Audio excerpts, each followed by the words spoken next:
Et là, on a commencé le livre d'Ézéchiel où il décrit les 4 êtres vivants qu'il a vus dans la vision que l'Éternel lui a envoyée. Imagine, il devrait peut-être ressembler à ça.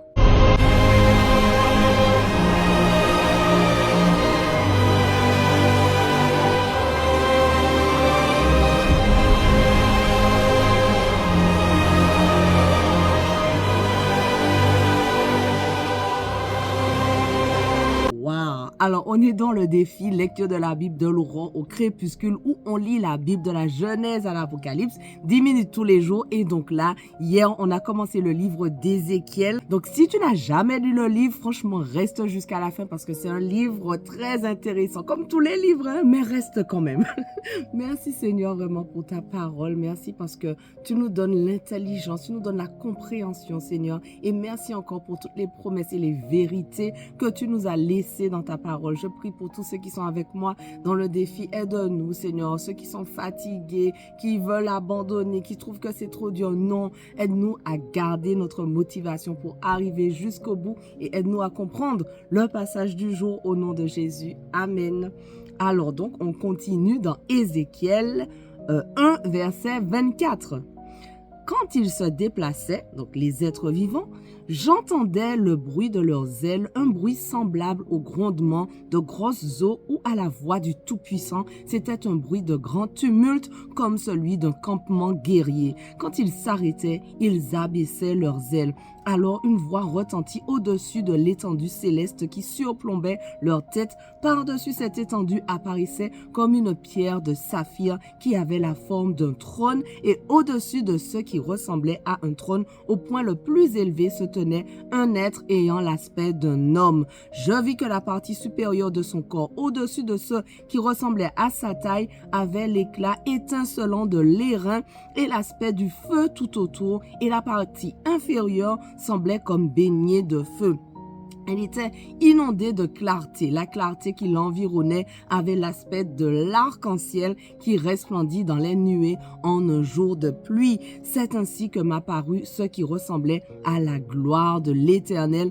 À cette vue, je tombai le visage contre terre et j'entendis quelqu'un me parler.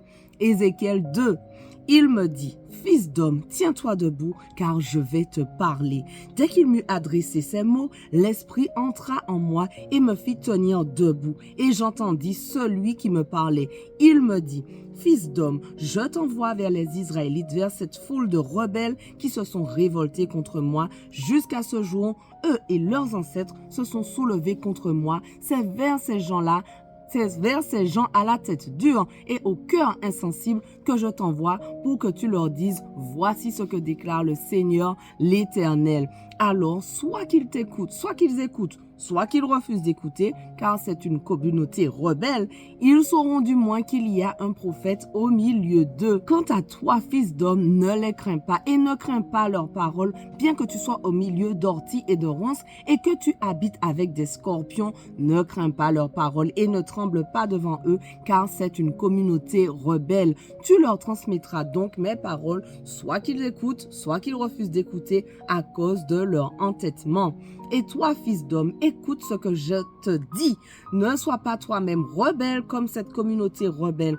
Ouvre ta bouche et mange ce que je te donne. Je regardai et je vis une main tendue vers moi qui tenait un livre en forme de rouleau. Elle le déroula devant moi. Il était couvert d'inscriptions au recto et au verso. C'étaient des plaintes, des lamentations et des cris de malheur. Ézéchiel 3. Celui qui me parlait me dit, « Fils d'homme, mange ce qui t'est présenté, avale ce rouleau, puis va parler à la communauté d'Israël. » J'ouvris la bouche et il me fit manger le rouleau. Puis il me dit, « Fils d'homme, nourris ton corps et remplis ton ventre de ce rouleau que je te donne. » Je le mangeai donc et dans ma bouche, il fut doux comme du miel. Il ajouta, « Fils d'homme, va, rends-toi auprès des Israélites et communique-leur mes paroles, car ce n'est pas vers un peuple qui parle une langue difficile et inintelligible que tu es envoyé, mais vers la communauté d'Israël. Si je t'envoyais vers de nombreux peuples à la langue difficile et inintelligible dont tu ne comprendrais pas les paroles, eux, ils t'écouteraient. Mais la communauté d'Israël vers laquelle je t'envoie ne voudra pas t'écouter, car ils ne veulent pas m'écouter. En effet, tous ces Israélites sont des gens à la tête dure et au cœur insensible. Eh bien, je vais te donner un visage aussi obstiné que le leur et un front aussi résolu que le leur. Je vais rendre ton front aussi dur que le diamant, plus dur que le roc. Ne les crains donc pas et ne tremble pas en leur présence, bien que ce soit une communauté de rebelles. Puis il ajouta: Fils d'homme, écoute attentivement tout ce que je vais te dire et prends-le bien à cœur, puis va te rendre auprès de tes compatriotes déportés et qu'ils t'écoutent ou qu'ils refusent de t'écouter. Dis-leur: voici ce que déclare le Seigneur l'Éternel. Alors l'Esprit me souleva et j'entendis derrière moi une grande clameur: Loué soit la gloire de l'Éternel du lieu où elle demeure. Je perçus aussi le bruit que faisaient les ailes des êtres vivants en battant l'une contre l'autre et en même temps celui des roues et la grande clameur. Alors l'Esprit me souleva de terre et m'emporta. Je partis le cœur plein d'amertume et d'indignation, tandis que la main de l'Éternel agissait sur moi avec force. J'arrivai auprès des exils à Tel Aviv, chez ceux qui habitaient sur les bords du fleuve Kébar. Car c'est là qu'ils demeuraient. Je restai là 7 jours, hébété au milieu d'eux. Au bout de ces 7 jours, l'Éternel m'adressa la parole en ces termes: Fils d'homme, j'ai fait de toi une sentinelle pour la communauté d'Israël. Quand tu entendras une parole de ma bouche, tu les avertiras de ma part. Quand je dirai au coupable: tu vas mourir, si tu ne l'avertis pas, si tu ne parles pas pour avertir ce coupable et lui demander d'abandonner sa mauvaise conduite pour obtenir la vie sauve, alors certes, ce coupable mourra à cause de sa faute, mais je te demanderai compte de sa mort. Si par contre tu as averti le coupable et qu'il ne se détourne pas de sa méchanceté ni de sa conduite coupable, il mourra pour sa faute, mais toi tu seras déchargé de ta responsabilité. De même, si un homme juste se détourne de sa conduite juste pour faire le mal, parce que j'aurai placé quelque occasion de chute devant lui, et s'il meurt pour n'avoir pas été averti, certes c'est à cause de sa faute qu'il mourra, et l'on n'en tiendra pas compte de sa conduite juste du passé, mais je te demanderai compte de sa mort. Mais si tu as averti l'homme juste pour qu'il ne commette pas de faute, et qu'effectivement il n'en commette pas, alors il vivra pour avoir entendu tes avertissements et toi, tu seras déchargé de toute responsabilité. La main de l'Éternel fut encore sur moi en ce lieu et il me dit: lève-toi, sors vers la vallée et là, je te parlerai.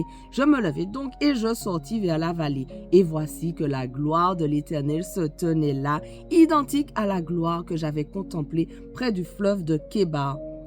Près du fleuve Kébar, alors je tombai la face contre terre, mais l'Esprit entra en moi et me fit tenir debout. Il me parla et me dit: va t'enfermer dans ta maison. Or, fils d'homme, on viendra te mettre des cordes pour te ligoter de sorte que tu ne pourras plus sortir au milieu de tes compatriotes. Je collerai ta langue à ton palais et tu seras muet. Ainsi, tu cesseras d'intercéder pour eux, car c'est un peuple rebelle. Mais quand je te parlerai, je t'ouvrirai la bouche. Alors, tu leur diras: voici ce que déclare le Seigneur l'Éternel. Celui qui veut écouter, qu'il écoute, et celui qui refuse d'écouter, qu'il n'écoute pas, car c'est une communauté rebelle. Wow. Ézéchiel 4. Maintenant, fils d'homme, prends une brique, pose-la devant toi et grave dessus le dessin d'une ville, Jérusalem. Ensuite, tu mettras le siège devant elle, tu construiras contre elle des terrassements, tu élèveras contre elle des terrasses de siège, tu construiras des campements en face d'elle et tu disposeras tout autour d'elle des machines de guerre. Puis tu prendras une plaque de fer, tu la disposeras comme un mur de fer entre toi et la ville et tu tourneras ta face contre elle. La ville sera en état de siège et c'est toi qui l'assiégeras. Tout cela devra servir de signe à la communauté d'Israël. Voilà, notre passage du jour touche à sa fin, mais on continue dès demain, on ne lâche rien. Allez, sois bénis.